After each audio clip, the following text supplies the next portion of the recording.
What's up folks? People seem to love my background, my camera, my setup, and I always get comments asking about what kind of camera I use and the different equipment I use to create content. So I thought I'd run through all the equipment I use on a day-to-day basis as a content creator. Let's start with the star of the show, the camera. The camera I've been using for the past year and will continue to create videos with is the SONY ZV-E10. It's one of the most affordable yet versatile point-and-shoot cameras on the market. It's compact, it's easy to use, it's a point-and-shoot camera, it records in 4K, and it has this nice flip-out screen so that you can see yourself while you record. And unlike its twins, the Sony ZV-1 and the Sony ZV-1F, this camera comes with interchangeable lenses. Now, the benefit of having interchangeable lenses is it gives you the option to choose how you want your shot to look. Lenses have this thing called a focal length. The focal length determines how tight or wide of a shot you can film with the camera. Lenses can have a set focal length or they can have an adaptable one, like an optical zoom. A low number means you get a wide shot, and a small number means you get a tight shot. Every lens also has a second number associated with it called the aperture. A low aperture lets in lots of light into the lens, but it also gives you a very shallow depth of field. What that means is your subject is very sharp and the background, what's not in focus, is very blurry. In this case,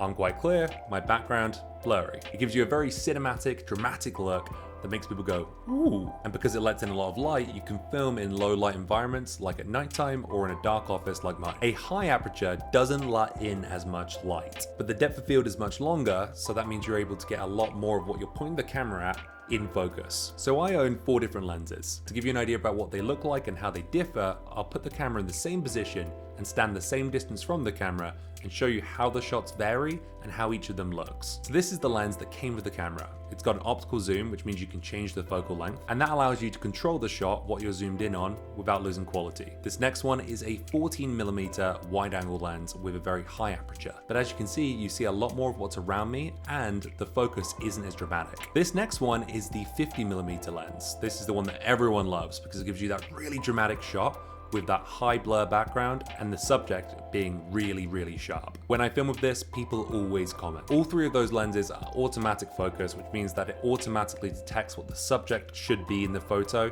and focuses in on that for you. And the one I'm filming on right now is a 25mm manual lens that I can also change the aperture from 1 to 1.8. And because it's a manual lens, it was a lot cheaper, less than $100. And it doesn't really matter that it doesn't have automatic focus because I'm normally sat in the same spot and my camera is always attached to the same position on my desk. So even though I have to manually set the focus, because I'm normally in the same spot when I film, it doesn't really make a huge difference. Using a 4K camera like this one with this lens and a video capture card allows me to record directly onto my PC or join webinars, podcasts with this camera. I'm not trying to show anyone up, I just like looking good. But what's the point of looking good if you don't sound good? So let's talk about the things I use for sound. For the microphone, I have my desk, the one that I use for podcasting, joining webinars. I have the HyperX QUADCAST. Now this is a cool looking mic because it's got RGB lights, and let's be real, I clearly like my lights. But before getting this microphone, going out my own, starting my own company and having to buy my own equipment, I was using the SHURE MV7, and that microphone sounds like this. The average listener, the difference between the mic that I was just using and this one probably won't sound that dramatic. However, if you're someone who runs a podcast,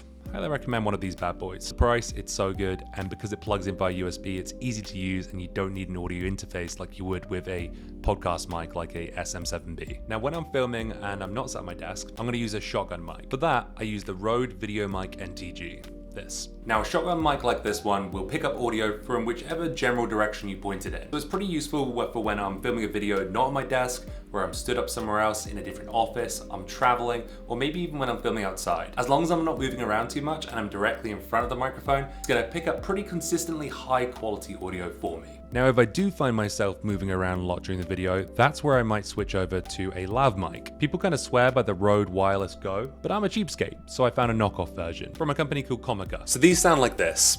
How they work is you can connect a receiver directly to your camera, and then it Bluetooth connects to the microphone itself. Clip it directly to your collar like that, like a lapel mic. You can even buy one of these nifty sticks, and then you can talk to people on the street and interview them like a news anchor. However, if you want to be a little bit more discreet and not see this mic, then what you can do is actually plug in a lapel mic into this microphone, and then using that lapel mic, you can just clip that to your collar like so, crispy, and then you can clip this to your belt or put it in your pocket, so that way you can't see the mic in the video. That's my sound and video. The last thing to consider is lighting. You can't really beat natural lighting, it's very flattering. However, due to weather and time, it's not always consistent. So I locked myself in this dingy basement and drywalled over my window. And instead now I use these two lights. I have a LUME edge light, which is great also just as a desk light, but also has a variable temperature and brightness so I can change how I look. And then I also have this second light, which I got from Amazon, which gives me 2 angles so I'm not just lit on one side of my face, which can end up looking a little bit too dramatic. They're also pretty great because they're quite small lights. They don't pollute the awesome background lighting that I have in my office. To set up this background, I got a bunch of panels off Amazon. They were relatively cheap, and then I used silicone to stick them to the wall. So yes,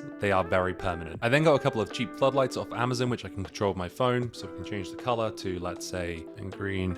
And I recently installed some strip lights onto the back of this bookshelf behind me, just to add a little bit more visual interest. And yeah, that's about it. If you want to pick up any of this stuff, I've left links to everything that I've mentioned on Amazon. Those are affiliate links, so if you buy from those links, I do get some money, I think. Help me, I'm broke. I spend all of my money on camera lenses. Comment if you have any questions. Happy to help you in any way I can. Let me know if you'd like to see more content about stuff. For example, I am dying to talk about my Star Wars collection, so let me know if you'd like to see more about that.